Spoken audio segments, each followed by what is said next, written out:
তারেক রহমানের দেশে ফেরা নিয়ে যা বলল যুক্তরাজ্য। এদিকে চাল সিন্ডিকেটের মূল হোতা রশিদ গ্রেপ্তার। জানাবো পুলিশকে জনগণের বাহিনী হিসেবে গড়ে তুলতে হবে বললেন আইজিপি। হাসিনা ফেরার চেষ্টা করলে রাশিয়া পাঠিয়ে দেব বললেন হাসনাত আব্দুল্লাহ। এবং সর্বশেষ জানাবো শেখ হাসিনার সঙ্গে ফোন আলাপ ভাইরাল, সেই যুবলীগ নেতা গ্রেফতার।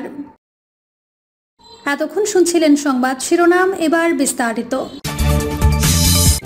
তারেক রহমানের দেশে ফেরা নিয়ে যা বলল যুক্তরাজ্য। সরকার লন্ডনে থাকা বিএনপির ভারপ্রাপ্ত চেয়ারম্যান তারেক রহমানকে দেশে ফেরাতে চাইলে ব্রিটেন সহায়তা করবে বলে জানিয়েছেন যুক্তরাজ্যের প্রশান্ত মহাসাগর বিষয়ক প্রতিমন্ত্রী ক্যাথরিন ওয়েস্ট। ব্রিটিশ মন্ত্রী বলেন, বাংলাদেশের গণতান্ত্রিক ভবিষ্যৎ নিয়ে আলোচনা হয়েছে পররাষ্ট্র উপদেষ্টার সঙ্গে। এছাড়া বাংলাদেশে গণতন্ত্র ফেরাতে ডক্টর ইউনূস রূপরেখা ঘোষণা করবেন বলে আশা ব্রিটেনের। সেই সঙ্গে রাজনীতিতে সব দলের জন্য লেভেল প্লেইং ফিল্ড প্রত্যাশা করে যুক্তরাজ্য। 2007 সালে সেনা সমর্থিত তত্ত্বাবধায়ক সরকারের সময় আটক হয়েছিলেন তারেক রহমান। পরে তিনি জামিনে মুক্ত হয়ে 2008 সালের 11 সেপ্টেম্বর লন্ডন চলে যান। এরপর লন্ডন থেকে রাজনৈতিক কার্যক্রম শুরু করেন। 2018 সালের ফেব্রুয়ারিতে বিএনপি চেয়ারপারসন খালেদা জিয়াকে দুর্নীতি মামলায় কারাদণ্ড দেওয়ার পর দলের ভারপ্রাপ্ত চেয়ারম্যানের দায়িত্ব নেন তারেক রহমান। এরপর লন্ডন থেকেই তিনি দল পরিচালনা করছেন। পতিত আওয়ামী লীগ সরকার 21 আগস্টের গ্রেনেড হামলার জন্য তারেক রহমানকে দায়ী করে থাকে এবং আদালতেও তার শাস্তি হয়। তাকে দেশে ফিরিয়ে এনে বিচারের ঘোষণাও দিয়েছিলেন ক্ষমতাচ্যুত প্রধানমন্ত্রী শেখ হাসিনা। গত 5 আগস্ট ছাত্র জনতার অভ্যুত্থানে শেখ হাসিনা পদত্যাগ করে দেশ ছেড়ে ভারতে পালিয়ে যান। এরপর 8 আগস্ট নোবেলজয়ী অধ্যাপক ডক্টর ইউনূসের নেতৃত্বে অন্তর্বর্তী সরকার শপথ নেয়। আওয়ামী শাসনের অবসান ঘটনার পর থেকেই বিএনপির ভারপ্রাপ্ত চেয়ারম্যান তারেক রহমানের দেশে ফেরার গুঞ্জন শোনা যায়। চাল সিন্ডিকেটের মূল হোতা রশিদ গ্রেপ্তার। দেশের বৃহত্তম চালের মোকাম কুষ্টিয়ার খাজানগরের রশিদ এগ্রো ফুড প্রোডাক্টস লিমিটেডের মালিক আব্দুর রশিদ ওরফে রশিদকে গ্রেপ্তার করেছে পুলিশ। রাজশাহীর ইনাম ফিড মিলের মালিক আতিকুর রহমানের দায়ের করা একটি মামলায় তাকে গ্রেপ্তার করা হয়েছে। বিষয়টি নিশ্চিত করেছেন কুষ্টিয়া মডেল থানা পুলিশের ভারপ্রাপ্ত কর্মকর্তা শিহাবুর রহমান শিহাব। আব্দুর রশিদ ওরফে রশিদ দেশের অন্যতম শীর্ষ চাল ব্যবসায়ী এবং Bangladesh auto major and husking mill মালিক সমিতির সভাপতি। তিনি দেশের চাল সিন্ডিকেটের মূল হোতা। তার ইশারায় দেশে চালের দাম ওঠানামা করত। এছাড়াও তার বিরুদ্ধে একাধিক মামলা রয়েছে বলে জানা গেছে। আব্দুর রশিদের বিরুদ্ধে আদালতে 1,33,64,867 টাকা আত্মসাতের মামলা করেন রাজশাহীর আতিকুর। মামলায় আতিকুর রহমান উল্লেখ করেন, আব্দুর রশিদ তার ব্যাংক হিসাবে আমার কাছ থেকে 1,63,64,867 টাকা অগ্রিম নিয়ে মৎস্য খাদ্যের কাঁচামাল কিংবা টাকা কোনোটাই দিচ্ছেন না। গত 17 সেপ্টেম্বর আদালত তার বিরুদ্ধে গ্রেপ্তারি পরোয়ানা জারি করেন। কুষ্টিয়া মডেল থানা পুলিশের ভারপ্রাপ্ত কর্মকর্তা শিহাবুর রহমান শিহাব বলেন, আব্দুর রশিদের বিরুদ্ধে CR 643/23 মামলায় গ্রেপ্তারি পরোয়ানা ছিল। ওয়ারেন্টভুক্ত আসামি ছিলেন তিনি। আব্দুর রশিদ এবং তার পরিবারের সদস্যদের বিরুদ্ধে ঋণ খেলাপের দায়ে আদালতে 68 মামলা করেছে সোনালী ব্যাংক, ইসলামী ব্যাংক সহ দেশের বেশ কয়েকটি আর্থিক প্রতিষ্ঠান। এরপর থেকেই তিনি ও তার পরিবারের সদস্যরা আত্মগোপনে ছিলেন।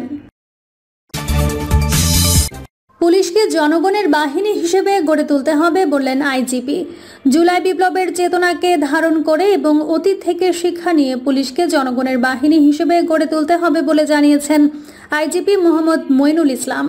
আইজিপি বলেন, পুলিশ রাষ্ট্রের গুরুত্বপূর্ণ একটি সংস্থা। জনগণকে সেবা প্রদানই পুলিশের মূল লক্ষ্য ও উদ্দেশ্য।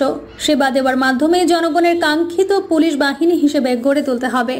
সকল পুলিশ সদস্যকে একটি টিম হিসেবে কাজ করতে হবে। আইজিপি বলেন, অপরাধের হটস্পটগুলো চিহ্নিত করতে হবে। সেখানকার নাগরিক কমিটিকে শক্তিশালী করে তাদের সঙ্গে সমন্বয় করে অপরাধ প্রতিরোধে প্রয়োজনীয় ব্যবস্থা গ্রহণ করতে হবে। কোনো অপরাধের ঘটনা ঘটলে সেটা আড়াল করা যাবে না। প্রকৃত অপরাধীদের গ্রেফতার করতে হবে। অপরাধী যেই হোক তাদের ছাড় দেওয়া হবে না। তবে কোনো মামলায় নিরীহ ও নির্দোষ ব্যক্তি যাতে হয়রানির শিকার না হয় সে ব্যাপারে সতর্ক দৃষ্টি রাখতে হবে। অপরাধ সংঘটনের পূর্বে অপরাধ প্রতিরোধের ওপর গুরুত্ব আরোপ করেন আইজিপি।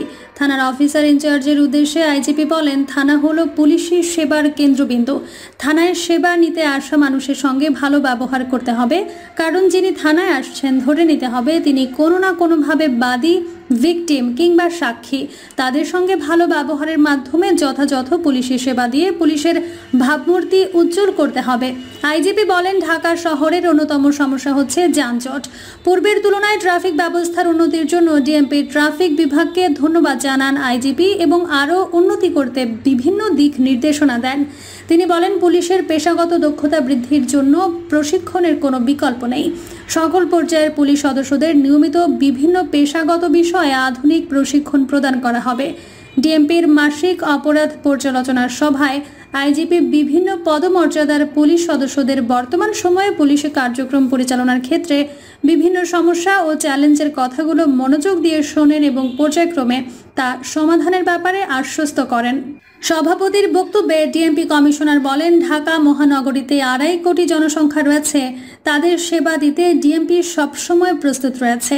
এই মহানগরীর আইন শৃঙ্খলা রক্ষা ও সম্মানিত নগরবাসীর সেবা দিতে আমাদের সর্বোচ্চ পেশাদারিত্ব দিয়ে কাজ করতে হবে। তিনি আরও বলেন, আমি দায়িত্ব নেওয়ার সময় আইন শৃঙ্খলা পরিস্থিতির যে অবস্থা ছিল সেই পরিস্থিতি থেকে অনেক উন্নত হয়েছে।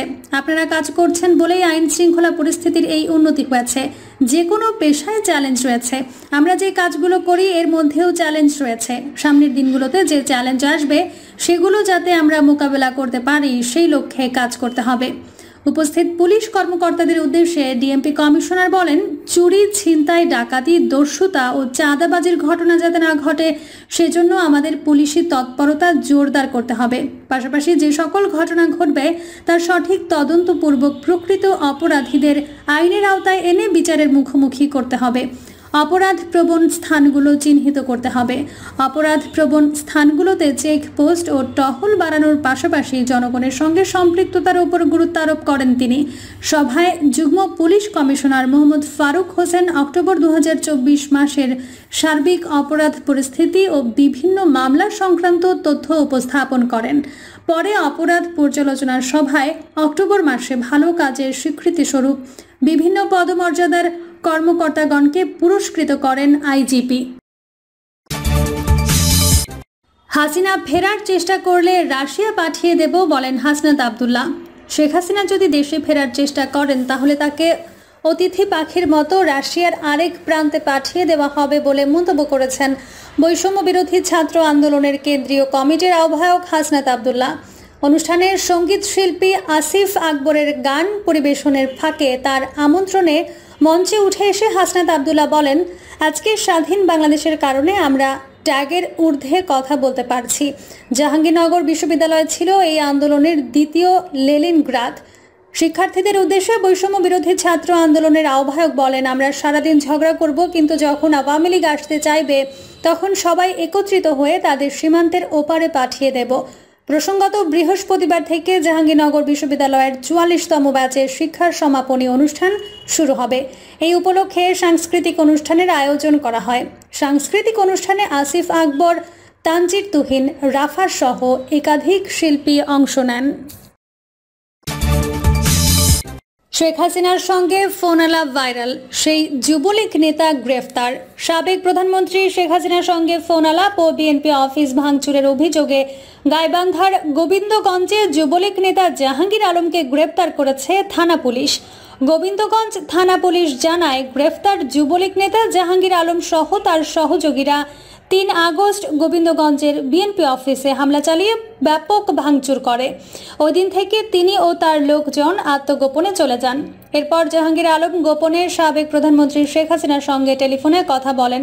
সেই ফোনালাপ সামাজিক যোগাযোগ মাধ্যমে ভাইরাল হয়। বিষয়টি প্রশাসন ও সাধারণ মানুষের নজরে আসে।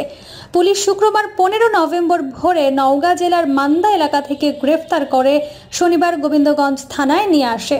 এ বিষয়ে গোবিন্দগঞ্জ থানার ওসি বুলবুল ইসলাম জানান, এই থানায় তার বিরুদ্ধে নিয়মিত মামলা রয়েছে। এছাড়া তিনি সাবেক প্রধানমন্ত্রীর সঙ্গে যোগাযোগ রক্ষা করে সামাজিক মাধ্যমে ভাইরাল হয়েছেন।